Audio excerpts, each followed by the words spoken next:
ఇలా పార్టీ కోసం పనిచేస్తాం మేమందరం కూడా.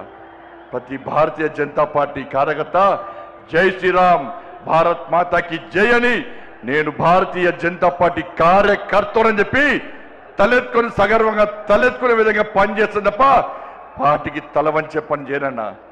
చాతగాని మూర్ఖులు, ధైర్యంగా రాజకీయంగా ఎదుర్కోలేని దద్దమ్మలు ఇలా ఏదో చేసి బండి సంజయ్ని కానీ భారతీయ జనతా పార్టీని ఇబ్బంది పడితే నేను ఫామ్ హౌస్ లో ఎలుకని కాదన్నా, ఫామ్ హౌస్ లో ఎలుకని కాదన్నా. నేను నా అయ్య పేరు చెప్పి రాజకీయాల్లో రాలేదన్నా, నా తాత పేరు చెప్పి రాజకీయాల్లో రాలేదన్నా, ఏదో జెండా పెట్టి ఎత్తే రాలేదన్నా. నేను కాశాపు జెండాను, కమలపు జెండాను భుజం మీద మోసుకొని సామాన్య కార్యకర్తగా నా రాజకీయం ప్రారంభించి ఒక రాష్ట్రీయ స్వయం సేవకగా, ఒక ఏబీవీపీ కార్యకర్తగా, ఒక యువమోర్చా కార్యకర్తగా, ఒక నరేంద్ర మోడీ శిష్యునిగా భారతీయ జనతా పార్టీ కార్యకర్తగా పనిచేస్తున్నప్ప సగర్వంగా భారతీయ జనతా పార్టీ కార్యకర్తని తలెత్తుకొని తిరిగి పనిచేస్తున్నప్ప తల వంచే పని చెయ్యన్నా. నన్ను నమ్మండి అన్నా, తప్పుడు ప్రచారం నమ్మకండి అన్నా. మా ఎంబడి ఉండండి, ఇక వదిలిపెట్టే ప్రసక్తే లేదు. ఈ రోజు నుంచే మోడీ గారు ఈ రోజు వచ్చిపోయిన తర్వాత ఈ రోజు నుంచే తెలంగాణ రాష్ట్రంలో ధర్మం, తెలంగాణ అభివృద్ధి, ధర్మం ఆధారితంగా తెలంగాణ రాష్ట్రాన్ని అభివృద్ధి చేయాలంటే జై శ్రీరామ్, జై తెలంగాణ, జై శ్రీరామ్, జై శ్రీరామ్. ధన్యవాదాలు. జై శ్రీరామ్, జై తెలంగాణ. ఈ రోజు ప్రజాస్వామికంగా వ్యవహరించాల్సినటువంటి మంత్రులు, రాష్ట్ర ప్రయోజనాల కొరకు గొంతెత్తాల్సిన మంత్రులు వ్యక్తిగతమైనటువంటి మరి వాళ్ళ యొక్క సంజాయిషీలు ఇచ్చుకోవడానికి ఉపయోగించుకునేటువంటి వేదికగా ప్రధానమంత్రి సభ జరిగింది. నేను అడుగుతా ఉన్నా, మా పార్లమెంట్ సభ్యుడు బండి సంజయ్ గారు కార్పొరేట్ స్థాయి నుంచి కేంద్ర మంత్రికి ఎదిగిండనేటువంటి ఒక సహచరుడిగా, మిత్రుడిగా సంతోషంగా ఉండేవచ్చు. కానీ ఇలా తనకు సంబంధించిన ఒక కుటుంబపరమైన ఆరోపణ వచ్చినప్పుడు కేంద్ర హోంశాఖ సహాయ మంత్రిగా నేరుగా వారే నిష్పక్షపాత విచారణకు ఆదేశించాల్సిన అవసరం ఉంది. పొరపాటు జరిగితే శిక్షించమని వారే డిమాండ్ చేయాల్సిన అవసరం ఉంది. కాంగ్రెస్ పార్టీకి కక్షపూరితంగా వ్యవహరించి ఎవరి మీద ఉద్దేశపూర్వకంగా వేధించాలనే ఆలోచనలేమో సాక్షాత్తు పిటిషనర్ ఆత్మహత్య ప్రయత్నం చేసిందని పిటిషన్ ఇచ్చి ఇంత జరిగిన తర్వాత కూడా మీరు ఇంకా దానికి సంబంధించి సంజాయించుకునే ప్రయత్నం జరిగితే ప్రజలు గమనిస్తారు. ఇవాళ కూడా నేను ఒకటే మాట కోరుతా ఉన్నా, విచారణకు సహకరించండి. విచారణ చట్టబద్ధంగా జరుగుతుంది. కేంద్ర మంత్రి హోదాలో దాని మీద ఒత్తిడి తెచ్చే ప్రయత్నం చేస్తే ఎవరిని కూడా ఉపేక్షించేది ఉండదు.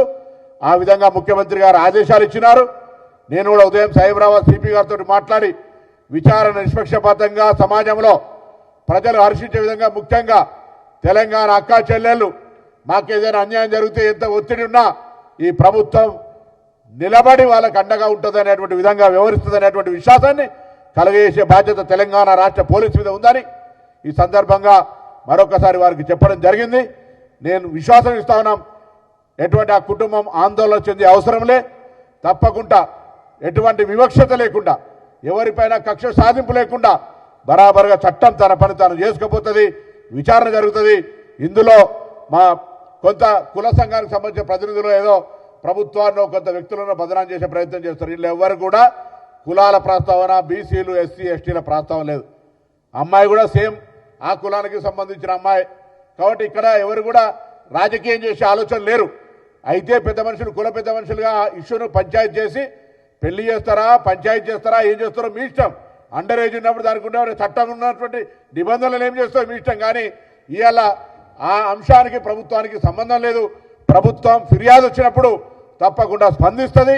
అది ఎవరైనా సరే చట్టంలో అటువంటి పని చేసుకుని పోకపోతే ప్రభుత్వానికి మంచిది కాదు. కాబట్టి ప్రభుత్వంలో పోలీసులు తమ బాధ్యతను సక్రమంగా ఎటువంటి వివక్షత లేకుండా కేంద్ర మంత్రి అనేటువంటి ఏదో మరి మీరు ఆలోచన చేసి తప్పు చేస్తున్నటువంటి పర్సెప్షన్ రాకుండా కఠినంగా, క్రియాశీలకంగా, న్యాయబద్ధంగా వ్యవహరించాలని సందర్భంగా తెలంగాణ పోలీసులు ఆదేశిస్తాం. ప్రత్యేకించి సిపి సైబరాబాద్ గారు అటువంటి ఆదేశాలు ఇవ్వడం జరిగింది.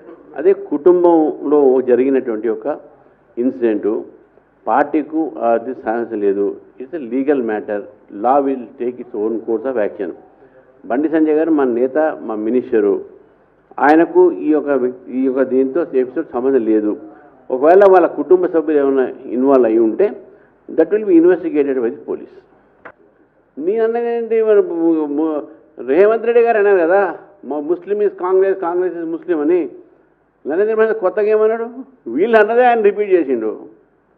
ఆయన మీ ముందు చెప్పుంటే వేరే మాట, ఆయన చెప్పిన తర్వాత మేము చెప్తా ఉన్నాం. తర్వాత మొన్న కూడా నేను కూడా చెప్తున్నా, మొన్న కూడా జరిగినటువంటి యొక్క ఎలక్షన్స్లో బెంగాల్లో 2 సీట్లు గెలిచినా 2 కూడా ఒకటే మతం ముస్లిమ్సే. 19 అస్సాంలో గెలిస్తే 18 ముస్లిమ్సే. కేరళలో 31 మంది ముస్లిమ్సే.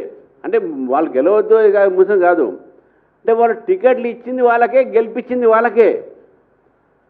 ఇప్పుడు సిట్టు బండి భగీరథ్ కదా, బండి భగీరథ్ విషయంలో సిట్టు వేయడం అంటేనే కేసును నీరుగార్చడం. ఇలా సిట్ ఎందుకు?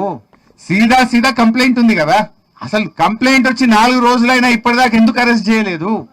డైరెక్ట్ గా ఇప్పుడు మా బీఆర్ఎస్ పార్టీ, మా క్రిషాంకో లేకపోతే మా నల్లబాలో రీట్వీట్ చేస్తే రాత్రి 1 గంటగా చెత్తకపోయినావు కదా. 12 బజే రాత్రి ఇంటికి వచ్చి రీట్వీట్ చేస్తే వాళ్ళేమి రేప్ చేయలే, మర్డర్ చేయలే, డ్రగ్స్ తీసుకోలే. ట్విట్టర్ లో వాళ్ళ అభిప్రాయాన్ని రీట్వీట్ చేసింది అంతే. దానికి 1 గంట రాత్రి పోయి బీఆర్ఎస్ కార్యకర్తలు అరెస్ట్ చేసి కేసుల మీద కేసులు పెట్టి పీటీ వారెంట్లు వేసి బెయిల్ రాకుండా లోపల పెట్టిన రేవంత్ రెడ్డి 4 రోజులైనా ఒక రేప్ కేసులో కంప్లైంట్ వస్తే ఇప్పటిదాకా నువ్వు అరెస్ట్ చేయలేదంటేనే నీ కుమ్మక్కు రాజకీయం బయటపడుతుంది. ఇప్పుడు ఇంత క్లియర్ కట్ కేసులో 4 రోజులైనా నువ్వు యాక్ట్ చేయలే. ఇప్పుడు ఏమంటున్నావు మళ్ళీ సిట్టు? నువ్వు ఇప్పటికి ఎన్ని సిట్లు వేసినావు? 10 సిట్లు వేసిండు రేవంత్ రెడ్డి. ఒక్క సిట్ అన్నా ఇప్పటికేమైనా రిపోర్ట్ ఇచ్చిందా? నీ 10 సిట్ల రిపోర్ట్లు బయటపెట్టు ఫస్ట్. ఇప్పటిదాకా 10 సిట్లు వేసినావు రేవంత్ రెడ్డి. ఏ సిట్ అన్నా తేల్చిందా? ఏ సిట్టు మీద చర్యలు జరిగినాయా? నువ్వు ఇక్కడ కూడా సిట్టు వేయడం అంటే నీరుగార్చడమే కేసును. ఉద్దేశపూర్వకంగా కుమ్మక్కై నువ్వు ఇలా ఈ సిట్టు వేసి కేసును నీరుగార్చే ప్రయత్నం చేస్తున్నావు. లీకులు ఇస్తాను. ఇప్పుడు ఇంకోటి ఉంటుంది నా డౌట్. ఇవాళ ఏంటంటే పార్లమెంట్ ఎన్నికలు రాగానే అప్పుడు సిట్ వేసిండు కదా, ఏది టెలిఫోన్ ట్యాపింగ్ లీకులు వస్తాయి.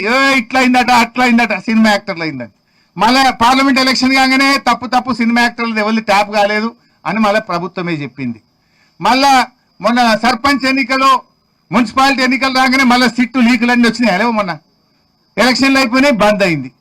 ఇప్పుడు బండి సంజయ్ గారిని కాపాడడానికి ఇవాళ పొద్దుకో రేపో మళ్ళీ లీకులు ఇస్తారు. ఇట్లా అయిందట, అట్లా అయిందట, ఇందులో A1 ఈయనట, A2 ఈయనట, ఆయన పేరు పెట్టిరట, ఈయన పేరు పెట్టిరట అని రేవంత్ రెడ్డి ఎప్పుడు అవసరం ఉంటే అప్పుడు వాడుకుంటాడు దీన్ని. Leak master. మళ్ళీ ఇవాళ రేపో లీకులు ఇస్తాడుగా. లీకులు ఇచ్చి చర్చ పక్కదారి పట్టాలి. అసలు విషయం ప్రజలు మాట్లాడుకోవద్దు. ఎలక్షన్లు రాగానే లీకులు యాదికొస్తాయి. రేవంత్ రెడ్డి ప్రభుత్వం డిఫెన్స్ లో పడంగానే లీకులు గుర్తొస్తాయి. లేదు ఏదన్నా ఒక అంశాన్ని దారి తప్పియాలి, విషయాన్ని చర్చ పక్కదారి పట్టాలనగానే లీకులు. సినిమా ఏదో టీవీ సీరియల్ నడిపినట్టు 2.5 ఏళ్ళ ఏం తెలిసింది ఉన్నది అంటే ఇదంతా కూడా డ్రామా కంపెనీ. దేవుని మీద ఒట్టిపెట్టి రుణమాఫీ చేయని రేవంత్ రెడ్డి డ్రామాలు ప్రజలకు అర్థమైనాయి. 2.5 ఏళ్ళు అయిపోయింది. నీ నాటకాలు, నీ లీకులు, నీ డ్రామాలు ఇవన్నీ నడవై మిస్టర్ రేవంత్ రెడ్డి. ఇప్పటికైనా నీతిగా నిజాయితీగా ప్రజలకిచ్చిన నీ 420 హామీలు అమలు చేయి. వాటిలోనే దిక్కు లేదు, మక్కలుగానే తెలివి లేదు, ఇంకేందో మాట్లాడుతుండు. Thank you. 2 days నుంచి మనం చూస్తున్నాం భారతీయ జనతా పార్టీ పైన కామెంట్ కానీ, అదేవిధంగా బండి సంజయ్ గారు కేంద్ర మంత్రి ఆయన పైన కామెంట్ కానీ చాలా ఎక్కువనే ఈ బీఆర్ఎస్ నేతలు, ఇప్పుడు కాంగ్రెస్ నేతలు స్టార్ట్ చేసినారు. కామెంట్ ఏ విధంగా చేస్తున్నారు అంటే బండి సంజయ్ గారు కొడుకు ఒక తప్పు చేసిండు. అది తప్పు చేసిండా లేదా? ఆల్రెడీ ఎస్ఐటి ఒక ఏర్పాటు చేసినారు. ఈ ఎస్ఐటి పెట్టిన తర్వాత ఎంక్వైరీలో అసలు వాస్తవం ఏంది అది మొత్తం బయటికి వచ్చేస్తుంది. కానీ ఇంకా ఎంక్వైరీ కూడా స్టార్ట్ కాలేదు. ఇవాళనే రేవంత్ రెడ్డి గారు డీజీపీ గారితోని, కమిషనర్ గారితోని మాట్లాడి అసలు బండి సంజయ్ కొడుకు కేసు ఏంది వివరాలు కూడా మన ముఖ్యమంత్రి గారు తీసుకున్నారు. ముఖ్యమంత్రి గారు అడిగినారు కూడా, బండి సంజయ్ కొడుకు పైన కంప్లైంట్ చేసి చాలా రోజైంది, ఎందుకు యాక్షన్ తీసుకోలేదని ముఖ్యమంత్రి గారు కూడా అడిగినారు. పోక్సో కేసు కింద బండి సంజయ్ గారి కొడుకు పైన కేసు అయింది. అసలు ఇది కుట్రనా లేక వాస్తవం ఇది కేసు అయిందా, ఇది తప్పు జరిగిందా, ఈ ఎస్ఐటిఓలు మొత్తం ఎంక్వైరీ చేసి రిపోర్ట్ అయితే పెడతారు. కానీ బండి సంజయ్ గారు గాని మా పార్టీ కార్యకర్తల అధికారులు ఎవరు కూడా ఎంక్వైరీ జరగకూడదు ఎవరు కూడా చెప్పలే. బండి సంజయ్ గారు ముందు నుంచి చెప్తున్నారు, ఒక్కవేళ నా కొడుకు కూడా తప్పు చేస్తే ఎంక్వైరీ చెయ్యండి, వేరేకి శిక్ష ఏ విధంగా ఇస్తారు నా కొడుకు కూడా ఆ శిక్ష వేయండి, మేము రెడీ అని బండి సంజయ్ గారు ముందు నుంచి ఈ మాట చెప్తున్నారు. ఈ మాట చెప్పిన తర్వాత కూడా కంటిన్యూగా బీఆర్ఎస్ వాళ్ళు కొంతమంది ఎలక్ట్రానిక్ మీడియాని ఫేవర్ గా తీసుకొని, కొంతమంది యూట్యూబ్ ఛానల్ ని ఫేవర్ గా తీసుకొని చాలా వరకు బీజేపీ పైన అటాకింగ్ చేస్తున్నారు, బండి సంజయ్ గారు పైన అటాకింగ్ చేస్తున్నారు, మా పెద్ద నాయకుల పైన అటాక్ చేస్తున్నారు. చేయని వాళ్ళ అలవాటు. కానీ 29 ఇంటర్మీడియట్ మన విద్యార్థులు, అది కూడా వాళ్ళు మేనర్ ఉండే చనిపోయినారు ఇదే బీఆర్ఎస్ సమయంలో. అప్పుడు ఇదే రిజైన్ గురించి అంశము ఎవరు కూడా లేపట్లే. అప్పుడు ఎవరు కూడా దీనిపైన మాట్లాడలే. ఎంతో మంది విద్యార్థులు చనిపోయినారు. అదేవిధంగా జూబ్లీ హిల్స్ లో ఒక ఎంఐఎం నేత కొడుకు రేప్ కేసులో కూడా ఇన్వాల్వ్ అయినారు. మళ్ళా దానికి పెద్ద పెద్ద నేతలు కూడా సపోర్ట్ చేసినారు. అప్పుడు కూడా రిజైన్ గురించి ఎవరు కూడా మాట్లాడలే. కానీ ఇవాళ బండి సంజయ్ గారు రిజైన్ ఇవ్వాలని ఒక అంశం లేబడుతున్నారు. రిజైన్ ఎందుకు ఇవ్వాలి? బండి సంజయ్ గారు ఒకవేళ ఎంక్వైరీ జరగకూడదు, నా కొడుకు అమాయకుడు చెప్తే ఆ విధంగా మీరు డిమాండ్ చేయొచ్చు. కానీ బండి సంజయ్ గారు ఒక కార్పొరేటర్ గా ఒక ఎంపీ అయినారు, ఒక ఎంపీగా ఒక కేంద్ర మంత్రి అయినారంటే ఎంత కష్టపడి అక్కడ వరకు అయినా పోయినారు. ఒకసారి ఆలోచన చేయాలి రిజైన్ అడిగేవాళ్ళు. కానీ మీకు రాజకీయం ముఖ్యం, మీరు రాజనీతి చేస్తారు, నో ప్రాబ్లం. కానీ బండి సంజయ్ గారు గురించి తప్పుగా ఎవరు కూడా మాట్లాడొద్దు. ఎంక్వైరీ జరుగుతుంది, పక్కా ఎంక్వైరీ జరగాలి. ఒకవేళ బండి సంజయ్ గారు కొడుకు తప్పు చేస్తే శిక్ష కూడా తప్పు 100% ఉంటుంది. దానికి బండి సంజయ్ గారు గాని ఏ భారతీయ జనతా పార్టీ నాయకుడు గాని అడ్డు రారు. 100% ఎంక్వైరీ జరుగుతుంది. ఆ ఎంక్వైరీలో ఏమొస్తుంది అది నేను చెప్పలేను. కానీ మా పార్టీ నుంచి క్లియర్ గా ఒక మెసేజ్ ఉంది, ఎవరైనా తప్పు చేస్తే శిక్ష పక్కా ఉంటుంది, అది ఎవరైనా ఉండదు.